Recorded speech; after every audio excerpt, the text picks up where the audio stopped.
So thanks for the introduction. I want to talk about a very controversial topic about terminations. So conducting a termination, how to part ways the right way. So I want to share a story with you, and a couple of you have heard this already. But when I first started my career after I graduated with my degree in human resources, Alberta, so I got a job in an oil and gas company as their HR journalist, and I walk in, I'm very excited, I'm in the reception area, sitting and waiting to meet the rest of my team and see my office for the very first time. So I'm waiting there, and a head pops around the corner and says, "Are you the new guy?" "Well, yeah." "Well, come with me." "Okay." Go into this small office, and there's a desk and a chair on either side of the desk. He sits down on the manager's side, and he says, "You stand along the wall." I'm like, "Okay, that's awkward." So I stand there for about 2 minutes, and there's a soft knock on the door. And in comes this employee, and he says to the employee, "Go ahead and have a seat." In order for there to be a working relationship, there has to be trust and confidence, and we have lost our trust and confidence in you. Therefore, you're no longer an employee with this company. HR is going to take over from here. He stands up and he leaves the room.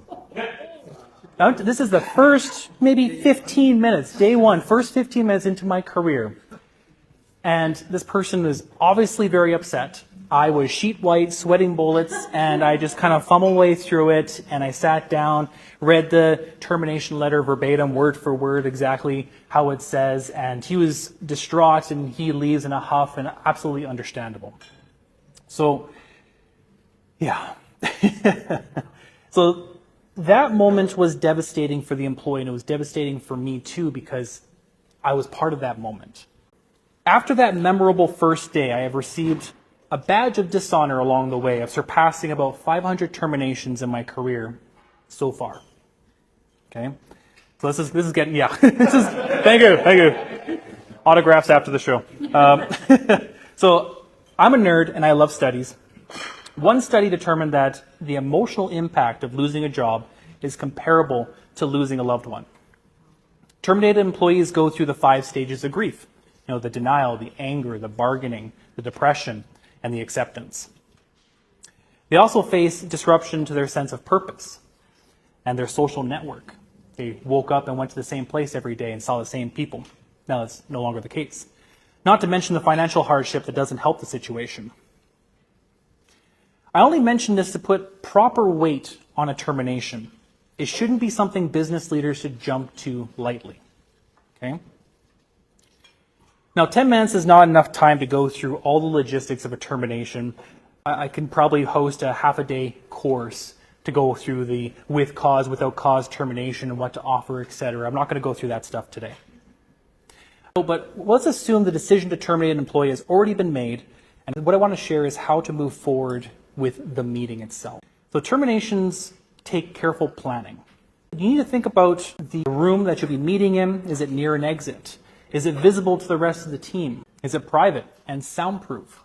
Sometimes, yeah, this is private. Then all of a sudden you can hear someone cough in the office next to you. You're like, okay, that's not private.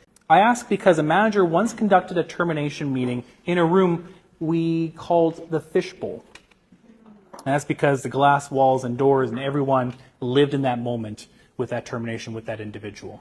You need to think about who should be part of your team for this meeting, because I highly recommend that you have more than just yourself involved, especially for the meeting purpose. I'm biased, but I would recommend having an HR professional in there with you to make sure the messaging is on point. For your team, you want someone in the meeting with you and the employee. You also want someone waiting outside the meeting room during the meeting, and I'll explain why in a moment. So we've covered meeting location and your team that's involved. Now we want to think about where the rest of the team is, because you don't want to have them around when the meeting takes place to allow the outgoing individual to save face and to be able to leave with some dignity. Once the major details have been decided, you want to plan the smaller details, a bottle of water and a box of tissues. Have that accessible in the room for the individual. A banker's box available, not in the room, but off to the side, readily available to collect their personal belongings. You want to plan this out. The last thing you want to do is to have this meeting and then start fumbling your way through everything else. It's disorganized and it's embarrassing, and you put yourself in their shoes, be a little bit empathetic,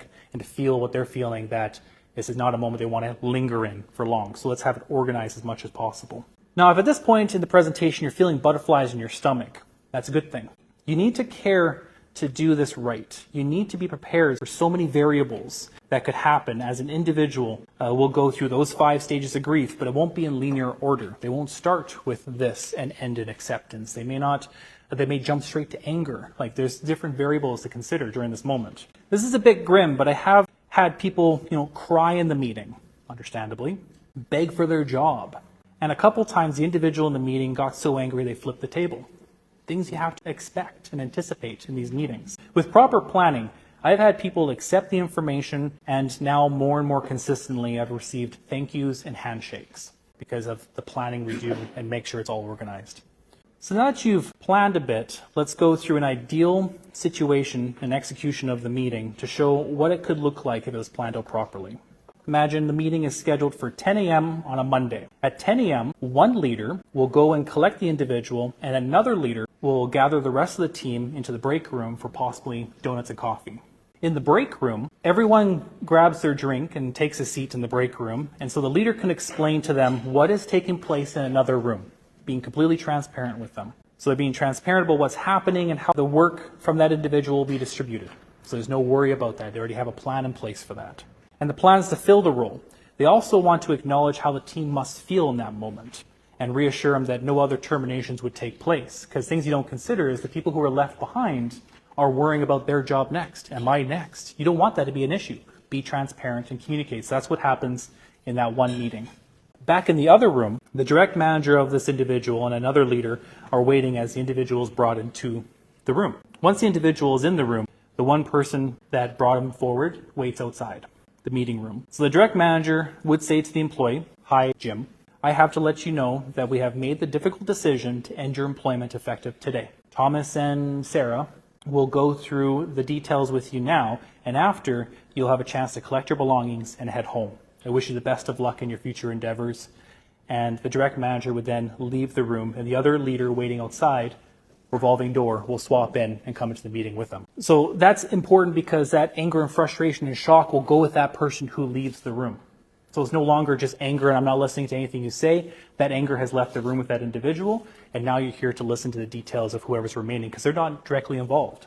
So the details of the termination will be shared, and a copy of the documents, the details will be given to the person. There will be pauses for tears, frustration, or anything else they need, but the messaging will stay on point. One offering that is not often thought about is an offboarding support, something that I can help with, where an individual can get help with their resume, their cover letter, their LinkedIn profile, and interview skills to help them land softly somewhere else. How do you think that makes that person feel that they're being let go from one company but also supported to get another role elsewhere? At the end of the meeting, one of the leaders in the meeting will walk the individual to collect their personal belongings and walk them out of the building with a handshake. I work extremely hard to prevent terminations from taking place, but if they need to happen, let's ensure that it's given thorough thought and planning and is in the tone of support for the employee leaving. It benefits everyone involved to do it right, and it seems heartless to talk about those benefits, but I have a proven track record of seeing how everyone benefits from parting ways the right way. Thank you so much for listening to a very controversial topic.